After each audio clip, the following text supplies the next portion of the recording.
खलीलुर रहमान कंवर साहब का मास्टरपीस में मंटो नियो तो ख़त्म हो गया, लेकिन खलीलुर रहमान कंवर साहब ने एक इंटरव्यू दिया और इस इंटरव्यू में बहुत कुछ बताया अपने ड्रामास के बारे में और आजकल की ड्रामास के बारे में कि इन ड्रामास में फ़र्क क्या है जो वो ड्रामास बना रहे हैं और जो लाइंस और डायरेक्शन के अकॉर्डिंग राइटर्स ड्रामा बना रहे हैं।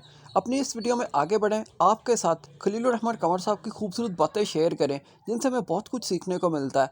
इससे पहले आप लोगों से रिक्वेस्ट है, काइंडली हमारे इस चैनल को जरूर सब्सक्राइब कर दें। पहले तो खलील साहब अपनी जर्नी के बारे में शेयर करते हैं और बताते हैं कि मैंने भी ज़िंदगी में बहुत सारी डिफ़िकल्टीज़ फेस की, बहुत बार गम आया, ऐसा लगा कि ज़िंदगी रुक सी गई, लेकिन मैंने कभी हिम्मत नहीं हारी, जिससे हमें भी मोटिवेशन मिलती है कि इंसान के ऊपर जैसे भी हालात आ जाएं, उन हालात का शिकार होकर इंसान को कभी भी इतना अफसरदा नहीं हो जाना चाहिए और कभी भी होपलेस नहीं होना चाहिए।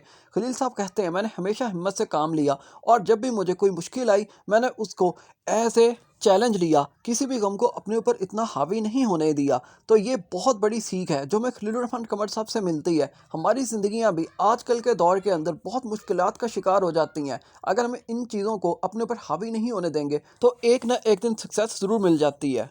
फिर खलील साहब अपने ड्रामास के बारे में बताते हैं और ये बहुत ही बड़ी बात थी जो उन्होंने बोली। वो कहते हैं, जब भी मैंने किसी ड्रामा का कोई किरदार लिखा तो वो सिर्फ फिक्शनरी करैक्टर नहीं था, बल्कि वो कहीं ना कहीं मैंने ऑब्जर्व ज़रूर किया था। यानी कि मेरी ज़िंदगी का एक तजर्बा है। मैं जब भी किसी को देखता हूँ उसे ऑब्जर्व करता हूँ और उसको ऑब्जर्व करने के बाद ही वो करैक्टर लिखता हूँ जो मेरे ड्रामा के अंदर होता है। फिर खलील साहब अपने इन दो सॉन्ग्स का जिक्र करते हैं जो सुपर डुपर साबित हुए और हर उस बंदे ने ये सॉन्ग सुने हुए हैं जो सॉन्ग लवर है। यानी मैं बात कर रहा हूँ ज़रूरी था और दूसरा सॉन्ग था उनका मेरे पास तुम हो का OST। इन दोनों सॉन्ग्स के बारे में वो बताते हैं कि ये दोनों सॉन्ग्स ही मैंने सिर्फ और सिर्फ 25 मिनट में लिखे, यानी 25 मिनट्स के अंदर मैं इन सॉन्ग को कंप्लीट कर चुका था।